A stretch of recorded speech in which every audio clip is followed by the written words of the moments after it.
Weekdays at 10 on KMEG 14. It's been a snowy week in Siouxland as a third system hits the tri-state area, bringing everything from fog and freezing rain to snow and high winds. Several counties have already pulled plows off the roads until conditions improve. Thanks for joining us tonight. I'm Abby Taylor. It has been a wild week in Siouxland for snow as the third system is beginning to slow down. We start tonight with meteorologist Lynette Grant. And Lynette, I hear the snow is coming to an end soon, but Siouxland isn't out of the woods just yet. I mean, if you take a look at road conditions, you can definitely see that we are not out of the woods just yet. There's a lot of purple on this map, especially across northwest Iowa, and that means travel not advised. Basically, if you don't have to go outside tonight or even overnight, your best bet, just stay inside. As we look at current radar, though, the snow itself coming to an end pretty much from Sioux City back to the west. It's northwest Iowa that's still really going to hold on to the snow, at least for a little bit longer. We had reports of thunder snow today, too, and that indicates that we're going to see much higher totals in those particular areas.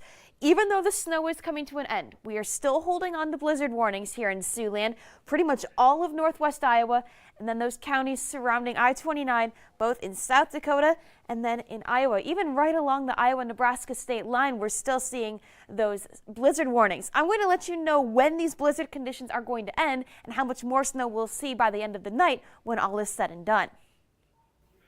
Area churches and businesses have begun announcing delays and closings for tomorrow. You can find those scrolling at the bottom of your screen. You can also find the complete list on our website, SiouxlandNews.com, under the Weather tab, or on our Siouxland News app and Siouxland News Weather app. They both are free to download from the App Store. Siouxland wasn't the only place impacted by this storm. Check out this video of eastern Nebraska. Interstate 80 in Nebraska between Gretna and Grand Island. 120 miles of roadway was closed in both directions this afternoon and remains so tonight. This is video from an estimated 30-vehicle accident near York around 2:40 today that involved 15 semis. Wachov's volunteer fire department said that 2 of their trucks were hit while responding to an accident, injuring a number of their firemen. Interstate 80 is also closed between Omaha and Lincoln, all the way to Grand Island. You can check current road conditions in Nebraska as well as Iowa and South Dakota by visiting the state's 511 website or free mobile app. The Sioux City Police Department is investigating an overnight incident that left 2 people with gun-related injuries. Authorities say a person arrived at the hospital with a gun-related injury just before 4 this morning, and another person arrived with another gun-related injury a short time later. Police believe the incident occurred near West 5th and Market Streets. Names of either individuals or nor more details about their injuries are not being released at this time. It's becoming an all too familiar trend here in Iowa.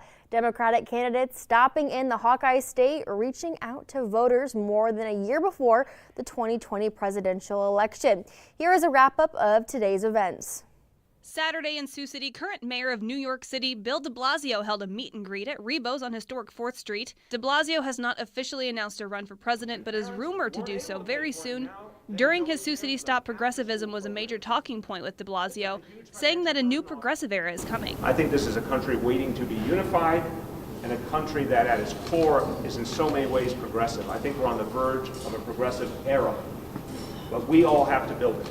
De Blasio also took a jab at former New York City Mayor Rudy Giuliani, who now acts as President Donald Trump's attorney. This is de Blasio's second term as mayor of America's most populous city. Saturday morning, former Colorado Governor John Hickenlooper spoke to a packed house at Pierce Street Coffee Works.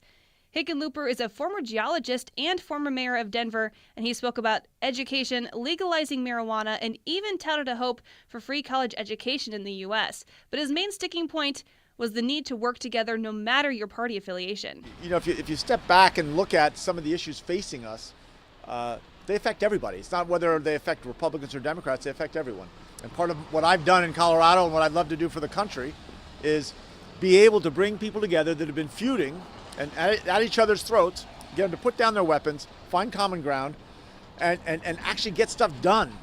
Hickenlooper has not officially stated he will be running for president in 2020, but he says an official announcement could be coming soon. Another Colorado lawmaker who has worked with Hickenlooper toured Iowa this weekend as well. Senator Michael Bennet stopped in Polk County at a Johnston farm, and he spoke to a crowd of about 100 people as he weighed whether or not to throw his hat into the ring.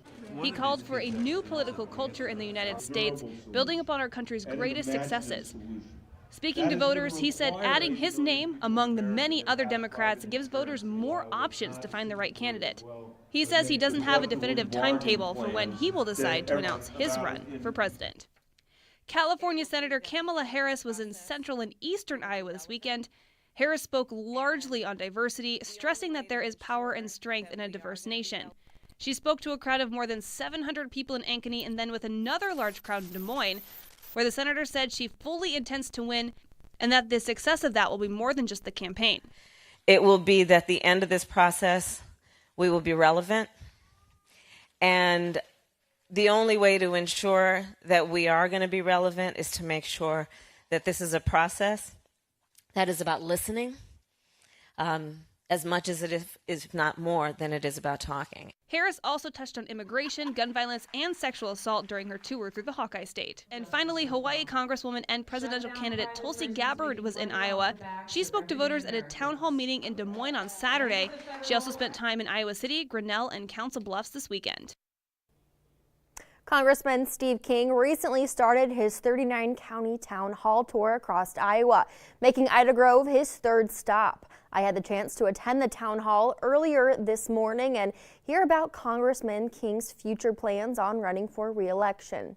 I am a candidate for 2020. Congressman Steve King recently announced that he intends to seek re-election to a seat in the U.S. House next year. I usually don't announce this early, but I want to make sure everybody knows. At least 3 other Northwest Iowa Republicans have plans to challenge him in the primaries, but King says he's doing things differently this year. We want to be competitive in the advertisement that goes out. We want to be competitive in the yard signs.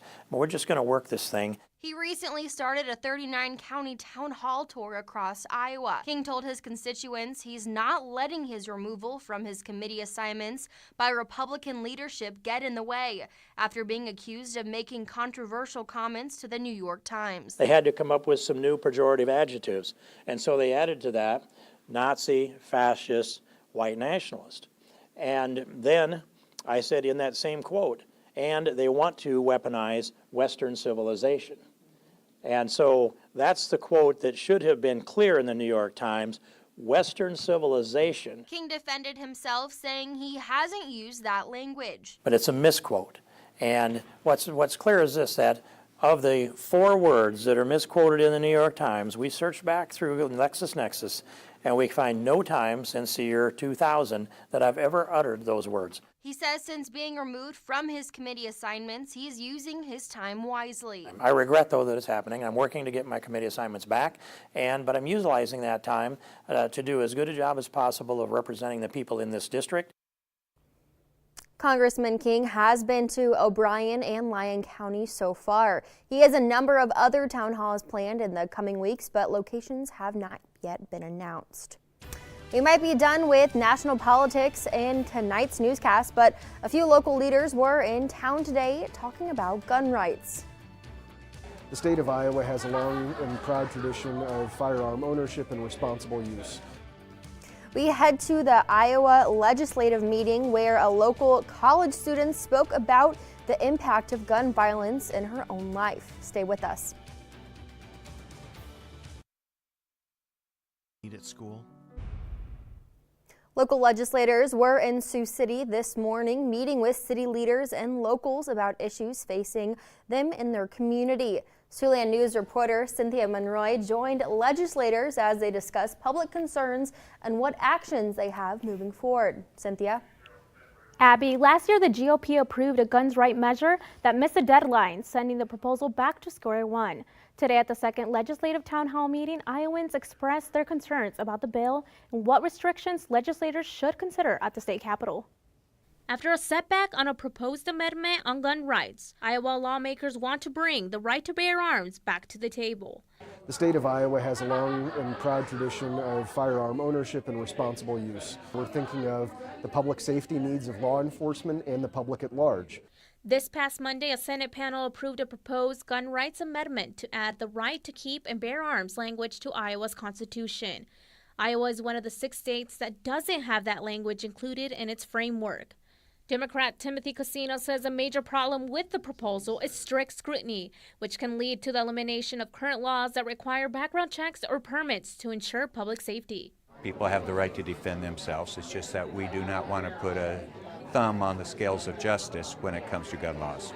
Those programs and background checks also save lives, and they're a good balance between public safety and also making sure that people have the rightful access to a firearm should they choose to. The mental toll it has on being within a mass shooting. Veronica Mullen, a student from Morningside College, lost a family member to gun violence at the Von Mar shooting at the West Roads Mall in Omaha in 2007. She took to the podium to urge legislators to move forward with in-depth studies on gun violence. A lot of youth did come out and say that we need to address this issue, and I think it's kind of brought a voice to us saying that representatives are actually willing to listen to us and in a way hear how we're going to be impacted by the legislation. With the measure's ongoing debate, the earliest any proposal would get to the Iowa ballot would be in 2022. It might not impact us at the moment within Sioux City or within Iowa, but it does impact many individuals, and we don't want it to have gun violence to impact us and to in a way hit home. So it's more of a preventative measure in order to help our community grow and prosper. The League of Women Voters will host another forum at the Sioux City Public Museum on Saturday, March 23rd. Democratic legislators also discussed judicial nominating process, water quality, and education. Also at the meeting, Democrat Chris Hall shared his stance on education funding measure approved by the Iowa House this week that gives a 2% increase per pupil funding for the budget year. At the core of our funding, school districts have been underfunded by the majority party for the last decade. We have not allowed our schools to keep up with the level of funding that is required to educate a child, and we also haven't really even kept up with the cost of inflation. That has forced a lot of rural school district closures. It's also forced higher classroom sizes and a lot of hardship on our teachers. So I think that we could have done better.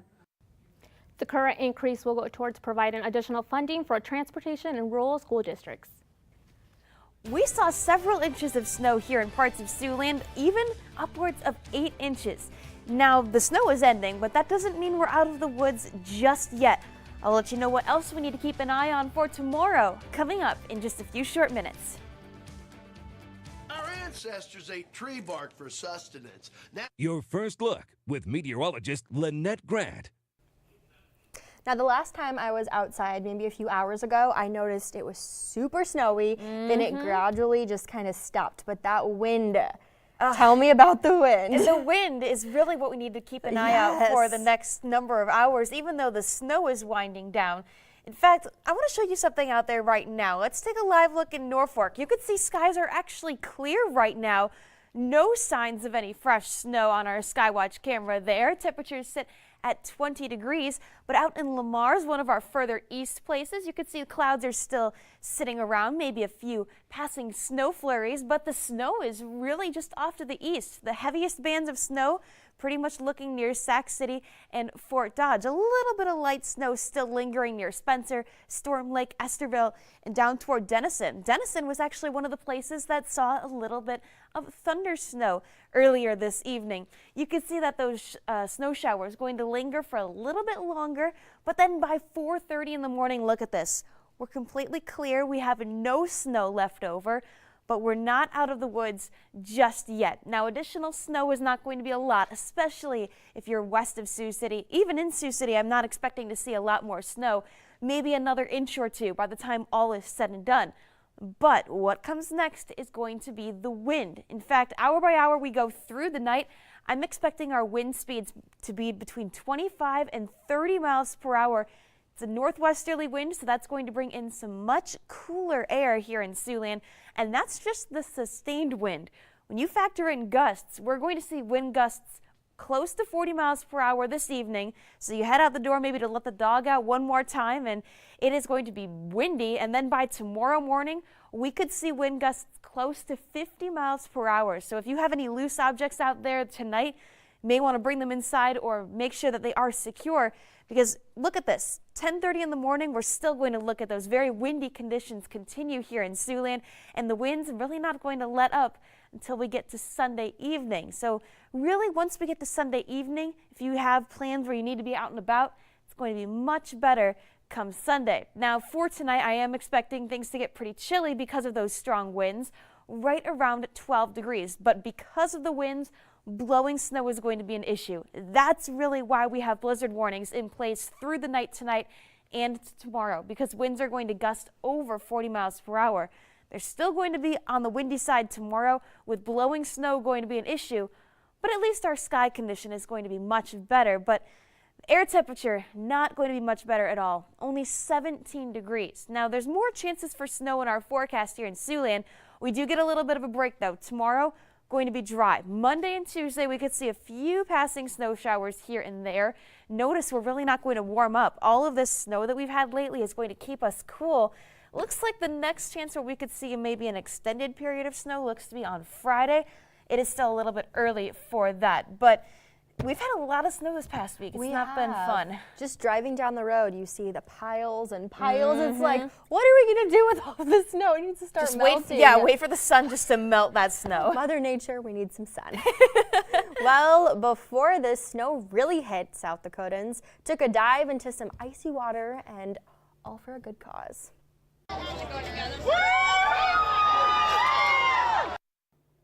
Dozens came together in Vermilion for the annual Special Olympics Polar Plunge. Special Olympics South Dakota celebrated 50 years last year and the 10th Polar Plunge event. We just celebrated our 10th annual Vermilion Polar Plunge. What we're doing is we're jumping into freezing water to raise money and support for Special Olympics South Dakota. Organizers say this event continues to grow each year, bringing funds to help area athletes compete in local, regional, and national games. Well, actually, we had about 95 people that jumped into the water today, and so far, as of right now, we've raised about $18,500, and it's still coming in. We do have a post-plunge event as well that's going to continue raising funds. Even though it was pretty chilly, plungers say they really had a great time. Well, coming up next, R. Kelly made his first appearance in court today after being arrested for sexual abuse. Plus, the latest on a cargo plane crash in Texas that left multiple people dead and a community in shock. Stay with us.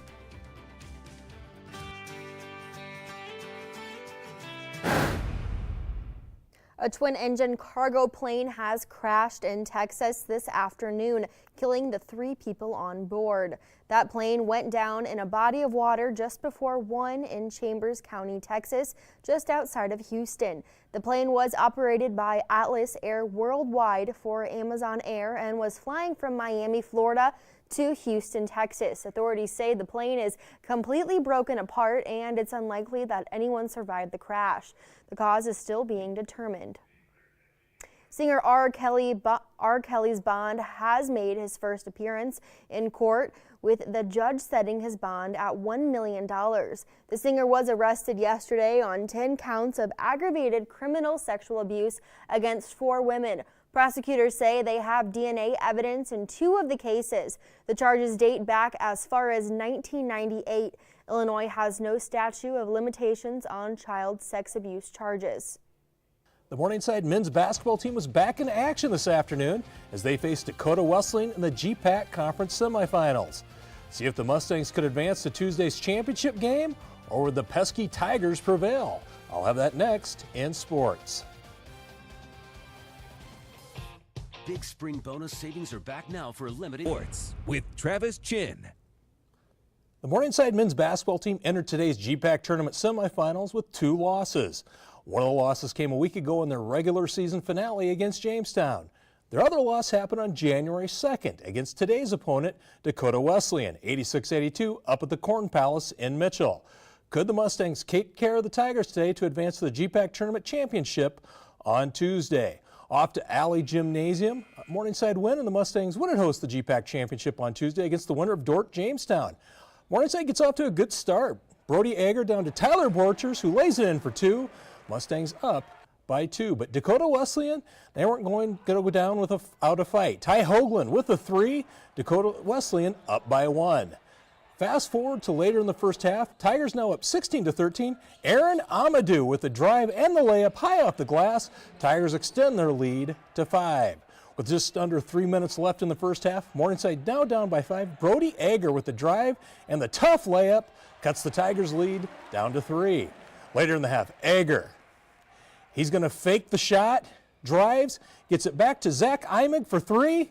The Morningside would trail 46-40 at the half, but they come back and win the game 88-81 to advance to the GPAC Championship game. They'll host that on Tuesday night.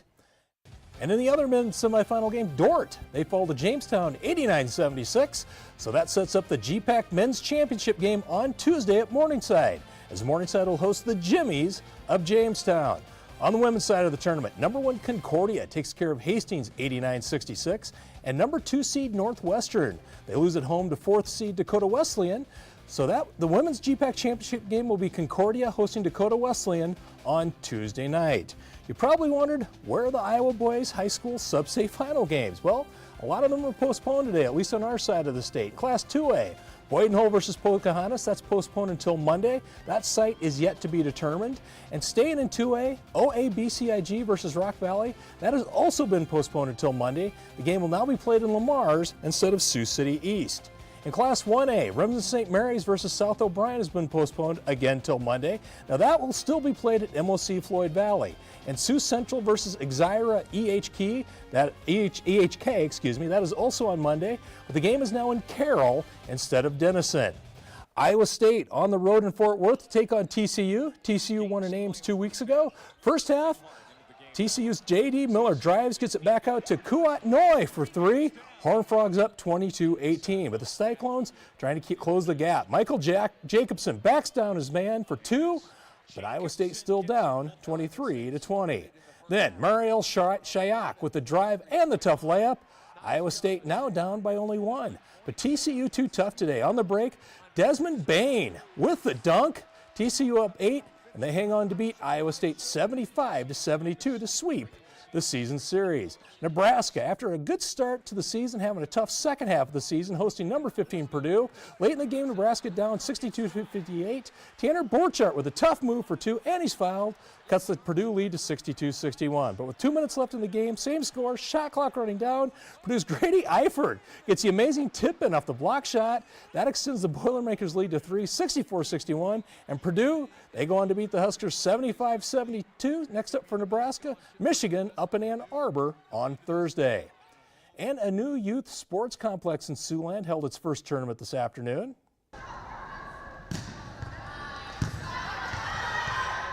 United States Sports Academy is officially opened in the Gateway Complex with volleyball, basketball, and pickleball courts. Organizers hope that this 56,000 square foot facility can keep local teams in Siouxland for tournaments and competitions. We really wanted the United Sports Academy to be a way that Siouxland athletes can be here on the weekends, because many athletes have to travel to Ames, to Sioux Falls, to Omaha, wherever it might be for competitions. And so it's great to have families not have to travel on the weekends. They can stay home, and it benefits our community as well, keeping money in Siouxland. Now, 16 area teams were scheduled for today's tournament, but weather kept all but 5 home. The Academy has another volleyball tournament scheduled for next weekend. And Lynette will be right back with a final look at your forecast.